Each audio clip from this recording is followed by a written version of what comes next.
Hello students, welcome to la excellence IAS academy.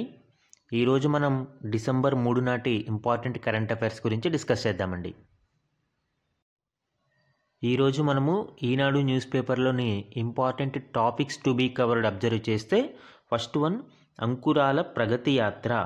So ఈ startups and startup ecosystem భారతదేశంలో ఏ విధంగా growth అవుతుంది, అలానే ఇన్నోవేషన్ భారతదేశంలో ఏ విధంగా డెవలప్ అవుతుంది రోజు రోజుకి అనేది ఈ ఆర్టికల్లో మెన్షన్ చేయడం జరిగిందండి. ఇది మనకి ఎకానమీ పాయింట్ ఆఫ్ వ్యూలో ఇంపార్టెంట్ అండి. అండ్ సెకండ్ వన్ చూడండి, అప్పుడే ట్రంప్ హెచ్చరికలు.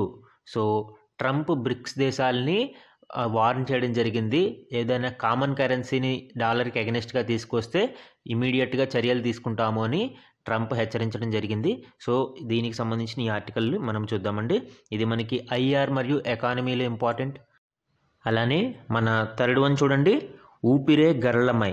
సో మనకి భోపాల్ గ్యాస్ ట్రాజడీకి సంబంధించి 40 సంవత్సరాలు పూర్తయిన నేపథ్యంలో ఈ ఆర్టికల్ని ఇవ్వడం జరిగిందండి. ఇది మనకి ఎన్విరాన్మెంట్, హెల్త్, అలానే డిజాస్టర్ మేనేజ్మెంట్ టాపిక్స్లో ఇంపార్టెంట్ అండి. అండ్ ఫోర్త్ వన్ చూడండి, దివ్యాంగులకు సదుపాయాలు కల్పించకపోతే జరిమానా.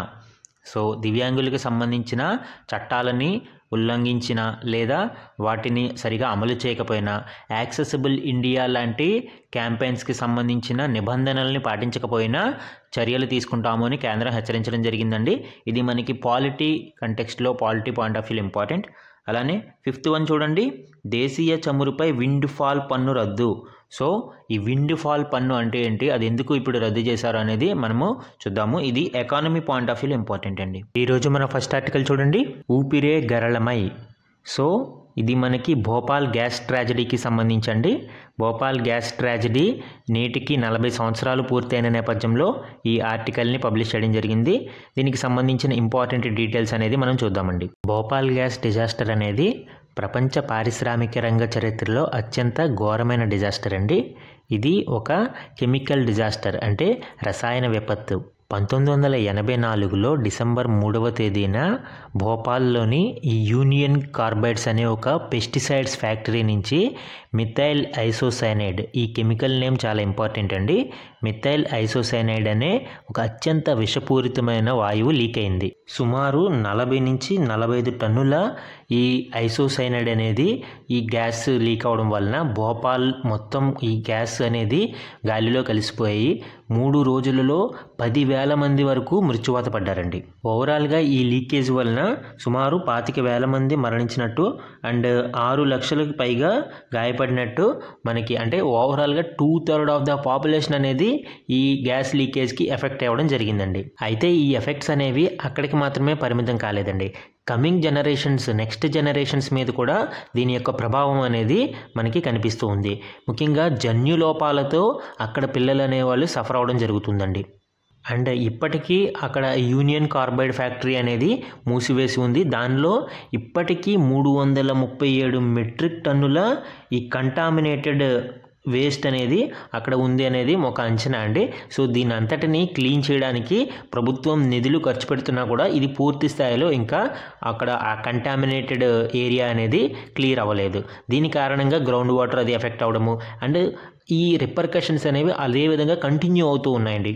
అన్ని ఏజ్ గ్రూప్ వాళ్ళు, ముఖ్యంగా పిల్లలు కావచ్చు, యంగ్ పీపుల్ కావచ్చు, మహిళలు కావచ్చు, అన్ని ఏజ్ గ్రూపుల వాళ్ళు ఈ గ్యాస్ లీకేజ్కి సంబంధించిన ఎఫెక్ట్స్కి గురి అయ్యారండి. ముఖ్యంగా ఈ గ్యాస్కి గురి అయిన, అంటే ఈ గ్యాస్ని పీల్చుకున్న వ్యక్తులలో క్యాన్సర్, కార్డియాక్ అండ్ రెస్పిరేటరీ అంటే శ్వాసకోశ సంబంధిత వ్యాధులు, కార్డియాక్ అంటే గుండె సంబంధిత వ్యాధులు, క్యాన్సర్ అండ్ కిడ్నీ ఫెయిల్యూర్స్ కావచ్చు, టీబీ, ట్యూబరిక్లోసిస్ కావచ్చు, టైఫాయిడ్ లాంటి అనేక రకాల వ్యాధులకు వీళ్ళు సఫర్ అవుతూ ఉన్నారండి. ముఖ్యంగా క్యాన్సర్ మరియు ఈ రెస్పిరేటరీ డిసీజెస్ అనేది ఈ గ్యాస్కి ఎఫెక్ట్ అయిన పీపుల్లో డబల్, అంటే నార్మల్ పీపుల్తో కంపేర్ చేస్తే డబుల్ రిస్క్ అనేది ఇక్కడ అబ్జర్వ్ చేయడం జరిగింది.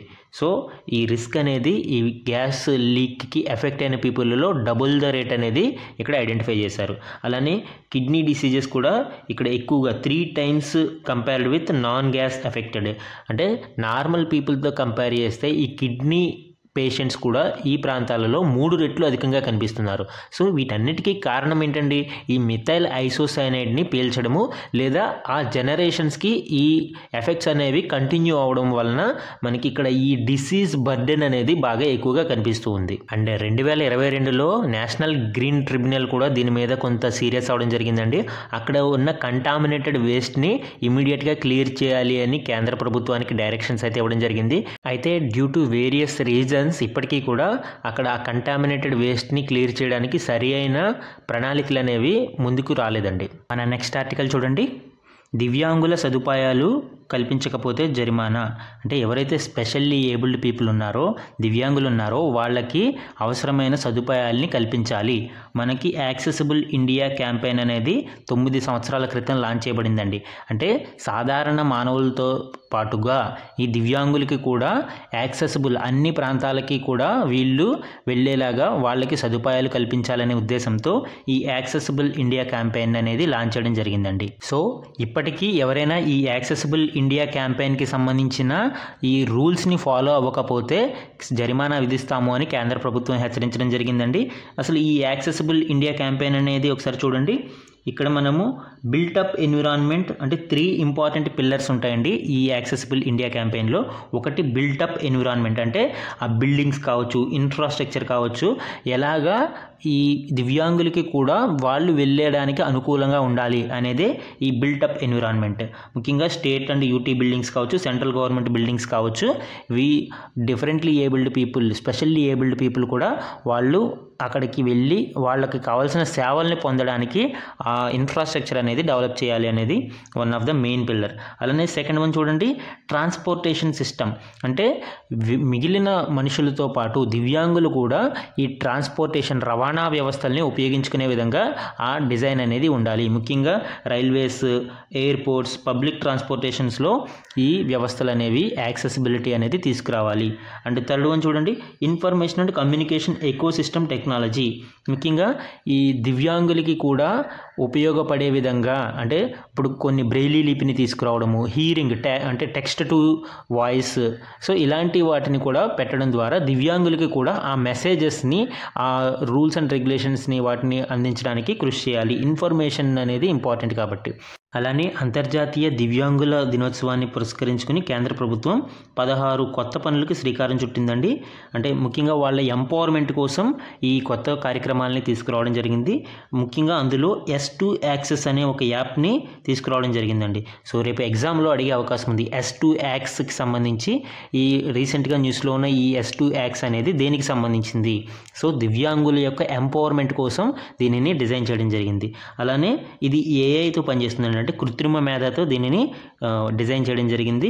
అండ్ కదం అనే కృత్రిమ మోకాలు కీలు అండ్ స్పెషల్ కళ్ళజోడు ఒక ప్రత్యేకమైన కళ్ళజోడు. అంటే ఎవరైతే బ్లైండ్ పీపుల్ ఉన్నారో వాళ్ళకి ఈజీ ఐడెంటిఫికేషన్ మెథడ్లో ఏఐ టెక్నాలజీతో ముందుగానే కొంత ప్రీలోడెడ్ డేటా ఉంటుంది. అంటే కొంతమంది వ్యక్తుల యొక్క ముఖాలు, వాళ్ళ యొక్క డీటెయిల్స్, అడ్రస్లు అవన్నీ కూడా ముందుగానే దాంట్లో ఫీడ్ చేయబడతాయి.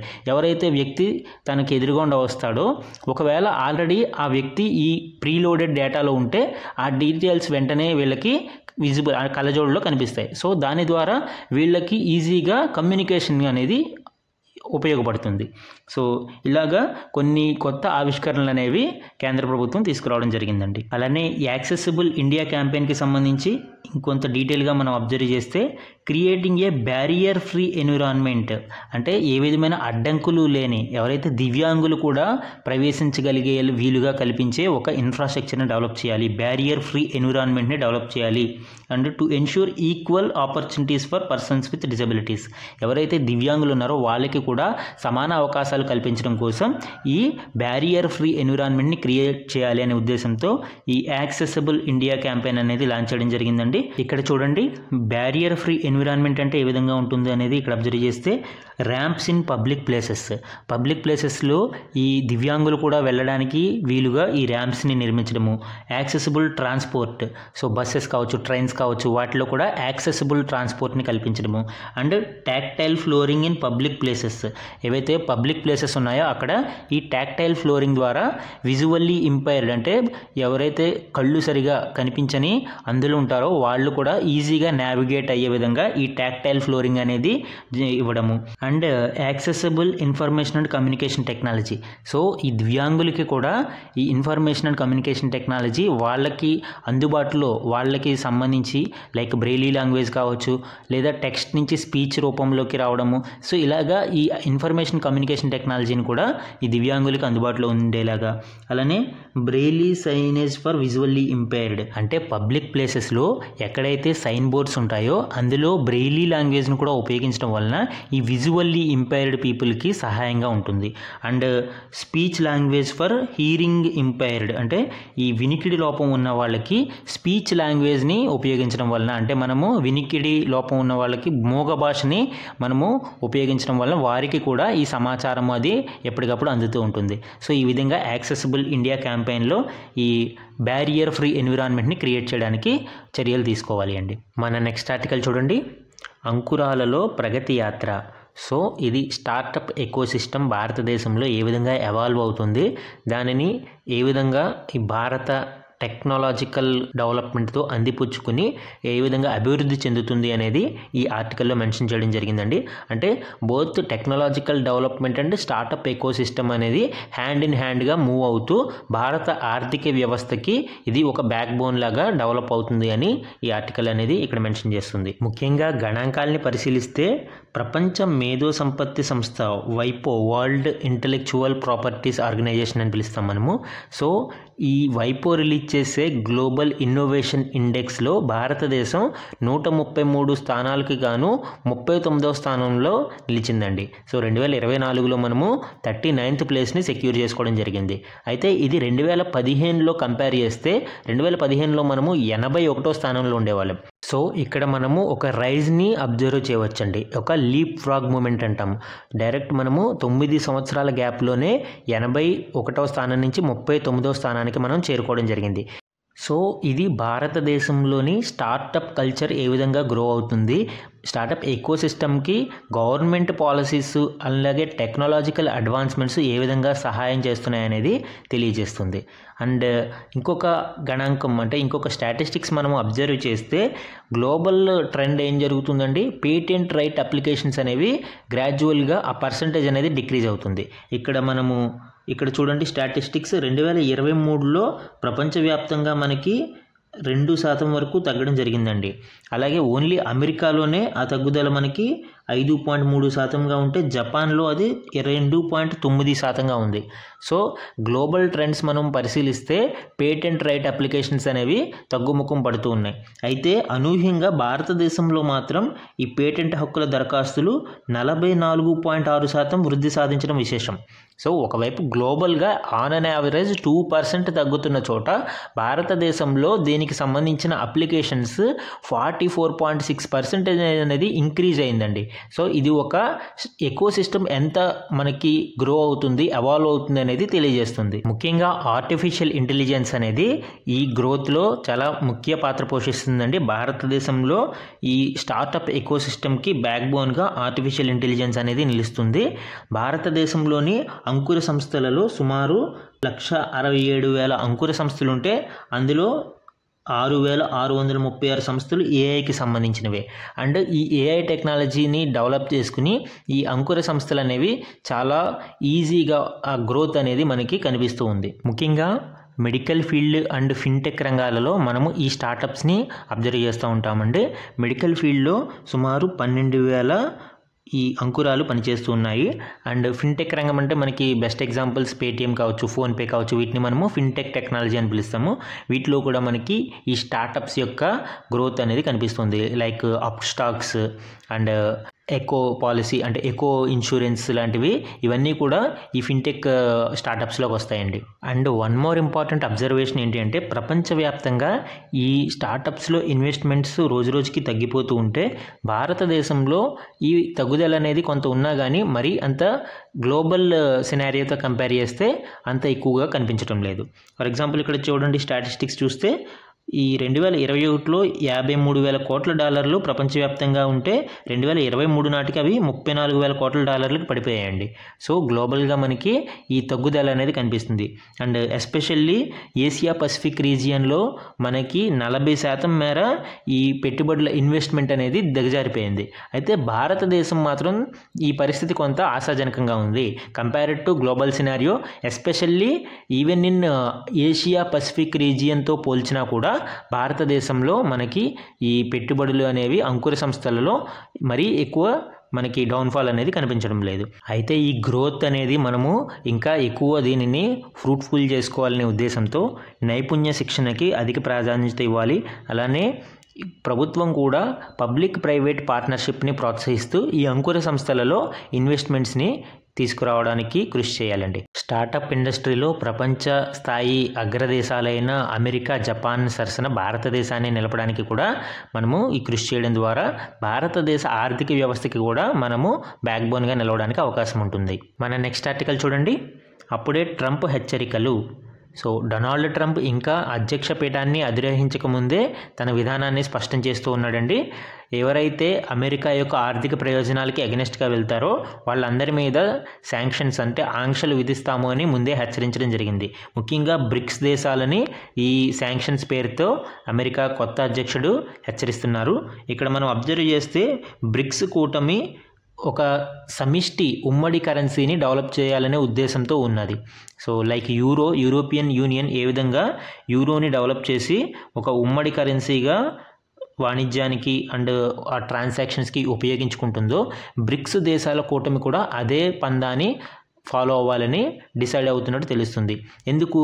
ముఖ్యంగా బ్రిక్స్ నేషన్స్ అనేవి డెవలపింగ్ నేషన్స్ అండ్ పొటెన్షియల్ అనేది చాలా ఎక్కువగా ఉన్న దేశాలు. ఇక్కడ అబ్జర్వ్ చేయండి, బ్రిక్స్ నేషన్స్లో మనకి ఓవరాల్గా బ్రిక్స్ నేషన్లో బ్రిక్స్ దేశాలతో పాటు రీసెంట్గా మనకి కొత్త సభ్య దేశాలు కూడా యాడ్ అయినాయి. Like Egypt, Ethiopia, Iran, UAE లాంటి దేశాలు ఈ బ్రిక్స్లో రీసెంట్గా చేరాయండి. అండ్ వీటి పాపులేషన్ మనం అబ్జర్వ్ చేస్తే సుమారు ప్రపంచ జనాభాలో 45% ఈ బ్రిక్స్ దేశాలలో ఉన్నాయి. ఓన్లీ చైనా అండ్ ఇండియా కలిపితేనే మనకి చాలా ఫిగర్ వస్తుంది. అండ్ జీడిపి అబ్జర్వ్ చేయండి, ప్రపంచ జీడిపిలో సుమారు 35% జీడిపి ఈ బ్రిక్స్ నేషన్స్లోనే ఉంది. సో ఇలాంటి ఒక కూటమి ఒక ఉమ్మడి కరెన్సీని తయారు చేసుకుంటే, ఉమ్మడి కరెన్సీని ఫాలో అయితే అది ఆబ్వియస్లీ డాలర్ యొక్క హెజమనీ అంటామండి. హెజమనీ అంటే ఒక ఆధిపత్యానికి గండి కొడుతుంది. సో ఆ ఉద్దేశంతో డొనాల్డ్ ట్రంప్ బ్రిక్స్ దేశాలని హెచ్చరించడం జరిగింది. ఇక్కడ మనము అబ్జర్వ్ చేస్తే ప్రపంచవ్యాప్తంగా సుమారు 58% foreign exchange reserves, global foreign exchange reserves అనేవి డాలర్ రూపంలోనే ఉన్నాయండి. సో అండ్ దీనితో పాటు ఎడిషనల్గా చాలా ట్రేడ్స్ లైక్ పెట్రోల్ కావచ్చు, గోల్డ్ కావచ్చు, ఇవన్నీ కూడా మనకి డాలర్ రూపంలోనే జరుగుతున్నాయి. అకార్డింగ్ టు IMF డేటా మనము around 58% of global foreign exchange reserves dollar రూపంలోనే ఉన్నాయి. కాబట్టి ఈ డాలర్ డామినేషన్ అనేది కనిపిస్తుంది. సో ఈ డాలర్ యొక్క డామినెన్స్ని కంట్రోల్ చేయడం కోసం బ్రిక్స్ దేశాలతో పాటు ఇతర వర్ధమాన దేశాలు కూడా ఒక కాన్సెప్ట్ని తీసుకురావడానికి ప్రయత్నిస్తున్నాయండి. దానినే మనము డీడాలరైజేషన్ అని పిలుస్తామండి. సో డీడాలరైజేషన్ ఏంటండి? ఈ దేశాలు డాలర్లో కాకుండా మిగిలిన కరెన్సీస్లో తమ ట్రాన్సాక్షన్స్ని నిర్వహించడం ద్వారా డాలర్ యొక్క ఆధిపత్యాన్ని తగ్గించడానికి కృషి చేస్తాయి. సో దానినే మనము డీడాలరైజేషన్ అని పిలుస్తాం. అయితే ఏ దేశాలు ఈ డీడాలరైజేషన్కి మొగ్గు చూపుతాయో ఆ దేశాల మీద 100% సుంకాలు విధిస్తాము, టారిఫ్స్ని విధిస్తాము అని ట్రంప్ హెచ్చరించడం జరిగిందండి. ముఖ్యంగా బ్రిక్స్ దేశాలైన 9 దేశాలు మరియు 9 దేశాలతో పాటు 13 అనుబంధ దేశాలు ఏవైతే ఉన్నాయో వీటన్నిటికీ కూడా ఈ హెచ్చరికలు జారీ చేశారు. మన నెక్స్ట్ ఆర్టికల్ చూడండి, దేశీయ చమురుపై విండ్ ఫాల్ పన్ను రద్దు. సో విండ్ ఫాల్ ట్యాక్స్ అనేది మనకి దేశీయ చమురుపై రద్దు చేయడం జరిగిందండి. అసలు విండ్ ఫాల్ ట్యాక్స్ అంటే ఏంటండి? విండ్ ఫాల్ ట్యాక్స్ అనేది it is a higher tax imposed on specific industries when they make unusual and above average profits. అంటే ఎప్పుడైనా ఆర్థిక వ్యవస్థ బూమ్ పీరియడ్లో ఉన్నప్పుడు ఈ కొన్ని స్పెసిఫిక్ ఇండస్ట్రీస్ అన్యూజువల్ ప్రాఫిట్స్ అంటే వచ్చే ప్రాఫిట్స్ కంటే చాలా ఎక్కువ లాభాలు చూస్తున్నప్పుడు అలాంటి లాభాల మీద ప్రభుత్వాలు విధించే ట్యాక్స్ని మనము విండ్ ఫాల్ ట్యాక్స్ అంటామండి. విండ్ ఫాల్ అంటే ఏంటండి, విపరీతంగా వచ్చే లాభాలు విండ్ ఫాల్ అంటాం, అంటే ఎక్కువ లాభాలు పడుతున్నాయి, దానినే విండ్ ఫాల్ అని పిలుస్తాం. సో ఆ విండ్ ఫాల్ మీద విధించే పన్నునే మనము విండ్ ఫాల్ ట్యాక్స్ అని పిలుస్తాం. సో ఇప్పుడు ఈ దేశీయ చమురు మీద విండ్ ఫాల్ ట్యాక్స్ అనేది రద్దు చేయబడింది. సో దేశీయంగా వెలికి తీస్తున్న చమురుని శుద్ధి చేసి ఈ విమాన ఇంధనము, డీజిల్, పెట్రోల్ రూపంలో ఎగుమతులు చేసే దాని మీద ఇప్పటి వరకు ఈ విండ్ ఫాల్ ట్యాక్స్ అనేది విధించేవారండి. బట్ ఇప్పుడు ఇంటర్నేషనల్ మార్కెట్లో చమురు ధరలు బాగా దిగజారిపోవడంతో ఈ విండ్ ఫాల్ ప్రాఫిట్స్ అనేవి రావట్లేదు. సో ఆ కారణం చేత ఈ విండ్ ఫాల్ ట్యాక్స్ని కూడా తగ్గించడం జరిగింది. 2022లో చమురు ధరలు విపరీతంగా పెరగడం వలన ఈ చమురు ఎగుమతి కంపెనీలకి విండ్ ఫాల్ ప్రాఫిట్స్ అనేవి వచ్చాయండి. సో దాని గురించి 2022 జూలై 1న విండ్ ఫాల్ పన్నుని ప్రభుత్వం ప్రవేశపెట్టింది. లీటర్ పెట్రోల్పై 6 రూపాయలు, ఏటీఎఫ్ అంటే ఎయిర్ టర్బో ఫ్యూయల్పై 13 రూపాయల చొప్పున ఈ ట్యాక్స్ని వసూలు చేసింది. దీనివలన మనకి దేశీయంగా ఉత్పత్తి చేసిన చమురుపై టన్నుకు 23,250 రూపాయల పన్నును విధించారండి. దీనివలన గవర్నమెంట్కి ఫస్ట్ ఇయర్ 25,000 కోట్లు అండ్ 2023-24 ఫైనాన్షియల్ ఇయర్లో 13,000 కోట్లు అంటే ప్రజెంట్ ఇప్పటి వరకు ప్రజెంట్ ఫైనాన్షియల్ ఇయర్లో 6,000 కోట్ల వరకు ఈ కేంద్ర ఖజానాకి చేరింది. అయితే ఇప్పుడు ఈ పన్నుని రద్దు చేయడం జరిగింది. దీనివల్ల ముఖ్యంగా ఈ ఎక్స్పోర్ట్ కంపెనీస్ ఏవైతే ఉన్నాయో వాటికి లాభం చేకూరుతుంది. మన నెక్స్ట్ ఆర్టికల్ చూడండి.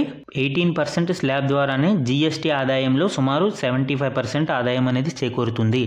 సో మనకి జీఎస్టీ స్లాబ్ రేట్స్లో డీటెయిల్స్ అబ్జర్వ్ చేస్తే ముఖ్యంగా 70-75% అనేది ఆదాయం ఈ 18% స్లాబ్ రేట్లోనే ఎక్కువగా లభ్యమవుతుంది అనేది ఇక్కడ తెలియజేస్తుందండి. అలానే ఇక్కడ గణాంకాలని పరిశీలిస్తే 28% స్లాబ్ రేట్లో 13-15% ఆదాయం అనేది లభిస్తుంది ట్యాక్స్. 18% స్లాబ్లో 70-75% ట్యాక్స్ లభిస్తుంది. 12% స్లాబ్ రేట్లో 5-6% ట్యాక్స్ అనేది లభిస్తుంది.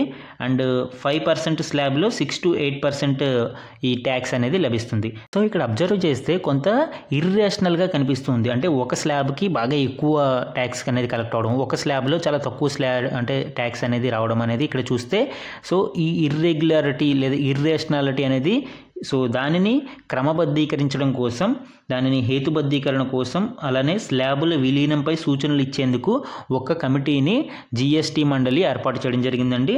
సామ్రాట్ చౌదరి, బీహార్ ఉప ముఖ్యమంత్రి అయిన సామ్రాట్ చౌదరి నేతృత్వంలో ఈ కమిటీని ఏర్పాటు చేశారు. అలానే నెక్స్ట్ వెరీ ఇంపార్టెంట్ వన్ ఇక్కడ చూడండి. ప్రామాణిక సంవత్సరం మార్పునకు కమిటీ. సో ఏదైతే బేస్ ఇయర్ అంటామో మనము, ఈ బేస్ ఇయర్ని మార్చడానికి కమిటీని ఏర్పాటు చేసినట్టు రాజ్యసభలో వెల్లడించడం జరిగిందండి. ఈ బేస్ ఇయర్ మనకి ప్రజెంట్ జీడిపికి బేస్ ఇయర్ 2011-12గా ఉండేది. దానిని ఇప్పుడు 2022-23కి మార్చాలని ప్రభుత్వం నిర్ణయించింది. ఎందుకంటే ఈ బేస్ ఇయర్ అనేది ఇంపార్టెంట్. జనరల్గా మనకి జీడిపి వృద్ధి రేటు కనిపిస్తూ ఉంటుంది, కానీ real GDP and nominal GDP అనేది తేడా ఉంటుంది. ఓకే, ఈ రియల్ జీడిపి ఎప్పుడు అంటే ఇన్ఫ్లేషన్ని అడ్జస్ట్ చేసిన తర్వాత ఎంతైతే మనకి ఈ జీడిపి లభిస్తుందో దానినే మనము రియల్ జీడిపి అని పిలుస్తామండి. సో ఈ రియల్ జీడిపి దేనితో మ్యాచ్ చేస్తారు? ఈ బేస్ ఇయర్ ఏదైతే ఉందో దానితో కంపేర్ చేస్తూ ఆ ఇన్ఫ్లేషన్ని అంటే ద్రవ్యోల్బణాన్ని అడ్జస్ట్ చేయడానికి మనము ఈ రియల్ జీడిపి అనేది వస్తుంది. సో దానికి ఈ బేస్ ఇయర్ అనేది ఇంపార్టెంట్. ఇప్పుడు 2011-12లో ఉన్న ఈ బేస్ ఇయర్ని మనము 2022-23కి మార్చాలని ప్రభుత్వం ఇప్పుడు ఒక కమిటీని నియమించింది.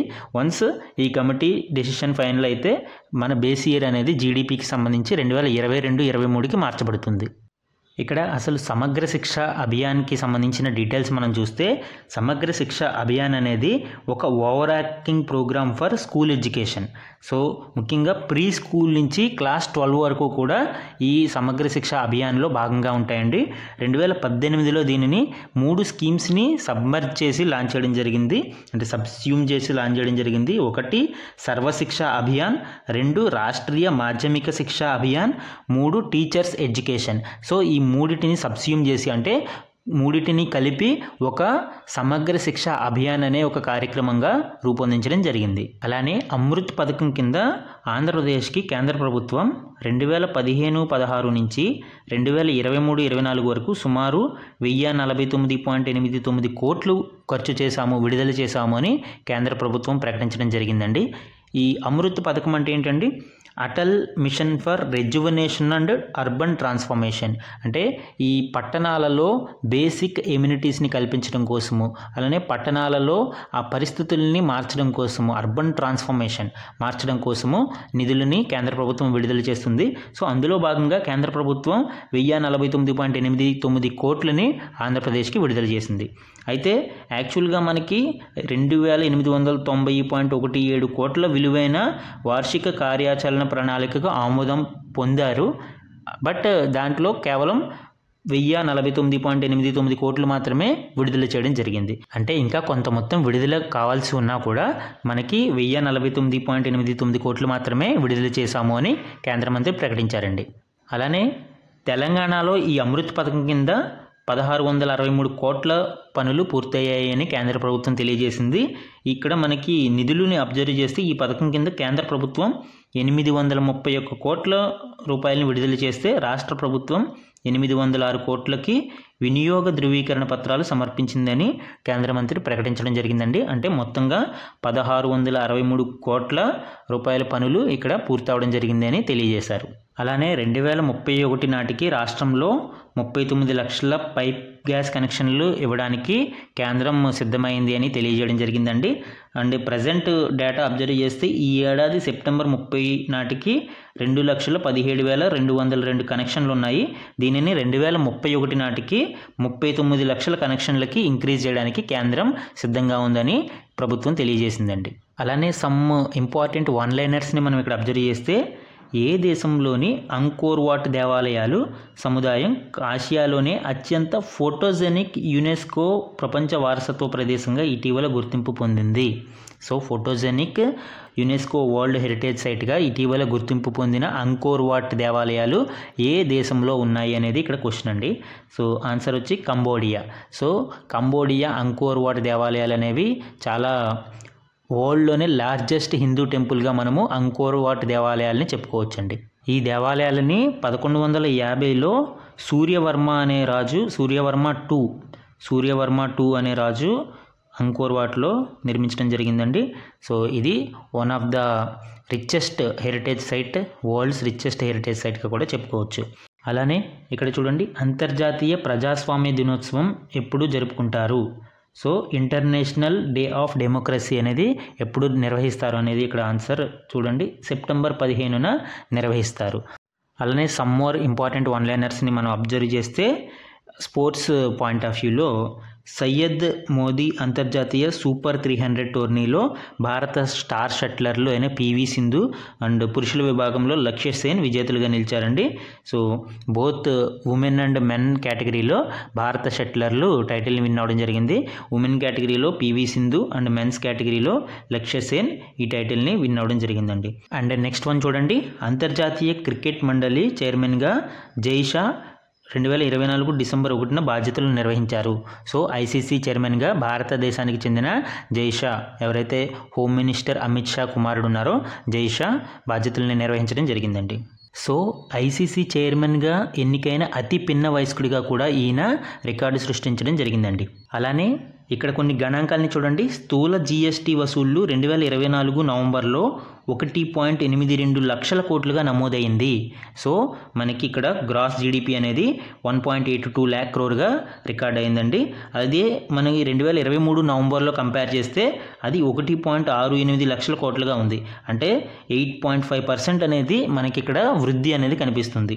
అండ్ జీఎస్టీ అమల్లోకి వచ్చాక 2024 ఏప్రిల్లో వసూలైన 2.10 లక్షల కోట్లు అనేది అత్యధికంగా, అంటే ఒక నెలకి ఎక్కువ వసూళ్ళు అయినది మనకి 2024 ఏప్రిల్లో సుమారు 2.10 లక్షల కోట్లు వసూలైంది. అలానే 2024 అక్టోబర్లో 1.87 లక్షల కోట్లు వసూలయ్యి రెండో స్థానంలో నిలిచిందండి. సో ఓవరాల్గా ఇప్పటి వరకు మనం అబ్జర్వ్ చేస్తే మంత్లీ జీఎస్టీలో ఏప్రిల్ 2024 అనేది ఫస్ట్ ప్లేస్లో ఉంది. సో ఇవి ఈరోజు ఈనాడు న్యూస్ పేపర్లోని ఇంపార్టెంట్ కరెంట్ అఫైర్స్ అండి. Thank you very much.